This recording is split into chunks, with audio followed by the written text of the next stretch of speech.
This video is sponsored by Skillshare. Thank you so much for supporting the channel. It has been a while since I last filmed a What's on My iPad video, and my workflow with the iPad has changed a lot since then. If you're interested in checking out what I used to have on my iPad, I'll link that video in the description for you to check out after watching this one. I'll also link in the description my video on my iPad workflow so you can get some background on why my iPad is set up the way it is. Alright, so to start, I have the newest iPad Pro with the M1 chip with the gorgeous 12.9-inch display, and I went with the 128GB storage option just because I have tons of external drives for backup, and I also pay for even more iCloud storage. The wallpaper for my home and lock screen is the same, just because that's easier for me, and it's one that I created myself, so if you want to pick up this wallpaper or others like it, you can download those off my website, kdigitalstudio.com, also linked in the description below. So I exclusively use my iPad in landscape orientation, so I have everything set up how I like it that way. So along the side, I have widgets for weather, battery percentages, my calendar, and then some shortcuts I used to use often but kind of need to update now. Starting with the first row of apps, I obviously have the traditional Apple apps like iCal, Photos, Contacts, FaceTime, Maps, and Reminders. I use iCal and Photos most often on my iPad. The second row has Notes, the App Store, Keynote, iMovie, Camera, and then a folder I created called Utilities. Zen Flip Clock is mainly for aesthetics. You can just tap this app to show the clock, but it also has timers and Pomodoro tracking built in as well. And then a calculator app because the iPad doesn't have its own native one. But honestly, I find a physical scientific calculator more useful than the native calculator app on my phone and my iPad, so I just use that. The third row has YouTube, Facebook, Messenger, Drive, Amazon, and Notion. I don't watch YouTube videos on my iPad. I actually watch them on my computer, but I do a lot of learning and business work on my iPad, and anything that links back to video tutorials mostly opens in the YouTube app. Facebook and Messenger are pretty straightforward. I would love for you to join our digital planning Facebook group if you want a community creatively planning like you and to get your hands on some exclusive goodies. Drive is where I hold a lot of my older business files from when K-Digital Studio was first getting started, and I also hold a lot of personal university files there too. Amazon is pretty straightforward. And then Notion is what I used to use as my personal database, but I'm now actually migrating my business in the platform. If you're interested in learning how I use Notion as my personal database, however, I'll link a few past videos I did that also include free Notion dashboards and templates if you're interested in that. My last row of apps is just full of folders, so I have an Apple folder, Essentials, Design, Biz, Notes, and an emoji of a test tube. The Apple folder has clips, numbers, and pages. I'm experimenting with these apps to kind of push their primary purpose like I did with Keynote, so they are still on my iPad. In the Essentials folder, I have what makes the iPad really similar to my computer. I have the Office suite, Word, PowerPoint, then Docs and Sheets with Google. Power Thesaurus, though, is a great app, and I find myself overusing words when writing, and since it is crowdsourced, I find that I get better synonyms for words with this app over others. My design folder is the core of my iPad. Over is a great app and is essentially a Canva competitor if you're familiar with Canva. If you need fresh ideas or new templates to try, Over would be a great option. Coolors is the app I've mentioned so many times before on this channel, but it's a great way of coming up with color palettes. One of my favorite features is that I can export an app I created directly into the Procreate color palette library. And it's just a smarter, more intuitive way of creating color palettes. iFont is the app I use to store and install all of my fonts on the iPad as profiles, which means I can access these fonts across any app that uses profiles on the iPad. They also have the built-in font searching tools, which is so awesome. Pixar is a fun app for editing photos and videos, so I do this a lot for my Instagram Reels. Magic Eraser is an app I'll use when I need to crop a transparent PNG file or I need to create a transparent background on an image that doesn't already have one. It's just really easy to use.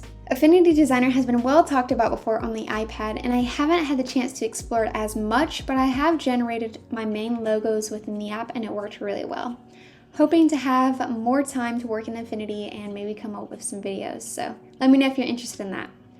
Pexels is a copyright-free photo and video website, and it's also available in app form, so I have it on my iPad along with Unsplash, which is essentially the same thing.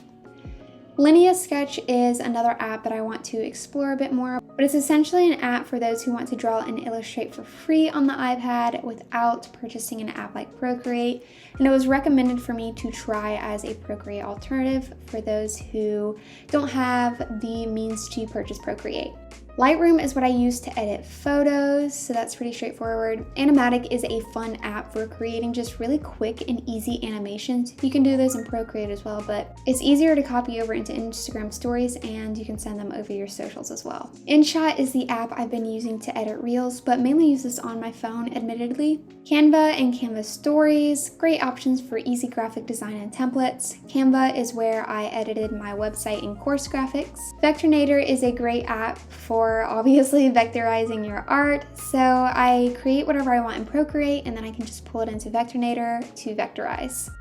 Then similarly, we have Adobe Illustrator, and that's one app that I haven't been able to test yet on my iPad due to the way my Adobe account is set up, but I have it on my list among others on my iPad to explore more of, and I gotta kind of deal with some bugs on my Adobe account. Photoshop on the iPad is one of the main ways I edit, and am now actually in the process of creating mockups. And then Pantone Connect, though a little bit finicky on the iPad, not necessarily on the website version, is just another great app for color work and color theory.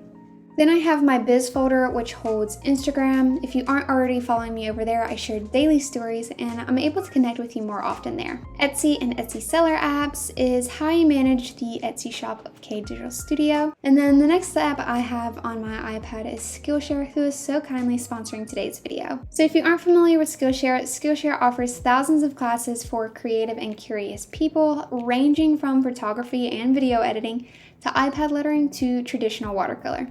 I've actually built a day in my schedule that I call my Ed Days, where I make time for the classes and class projects that Skillshare offers.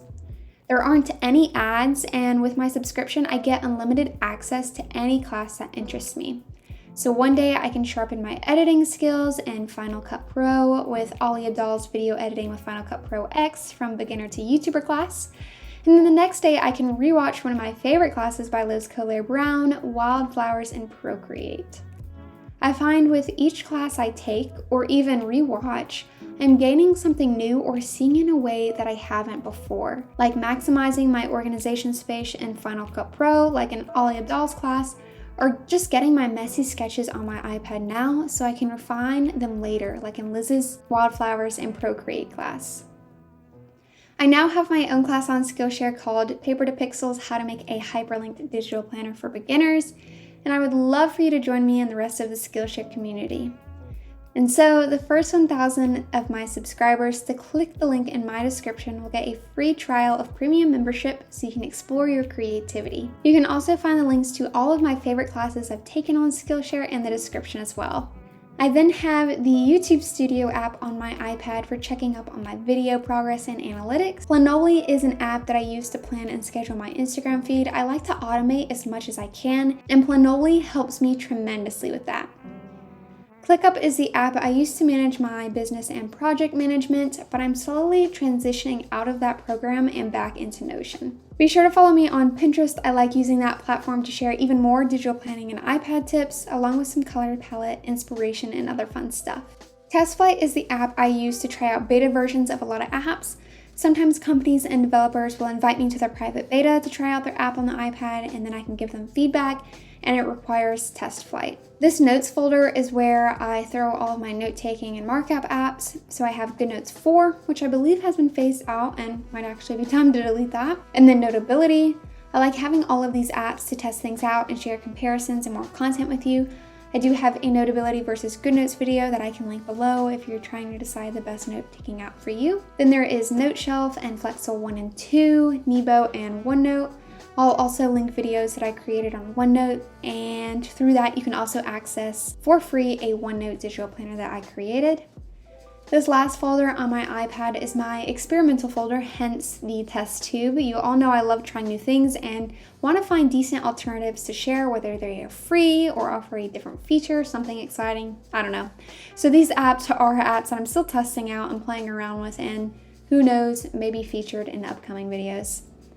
And then lastly, we have the dock on the iPad. I store everything I access on a regular basis down here. So we have settings, Safari and Chrome, SparkMail, messages, files, which is where I store all of my recent business files. Then I have Google Calendar and GoodNotes 5. GoodNotes 5 is obviously the app I use for digital planning and just all things in between. And then Procreate, popular iPad app here, where a majority of my designing and illustrating is done. So that is everything I have on my iPad. I've been getting questions about all that I use on my iPad, and so hopefully this video did a sufficient job of answering those questions. But of course, if you have any more, leave them down in the comments and let's strike up a conversation. Before you go though, I'd love to hear what apps you are using on your iPad, and feel free to leave me recommendations of apps you'd like me to try out. Thanks again to Skillshare for supporting the channel and sponsoring this video, and don't forget to click the link in the description to get a really sweet deal. Until next week.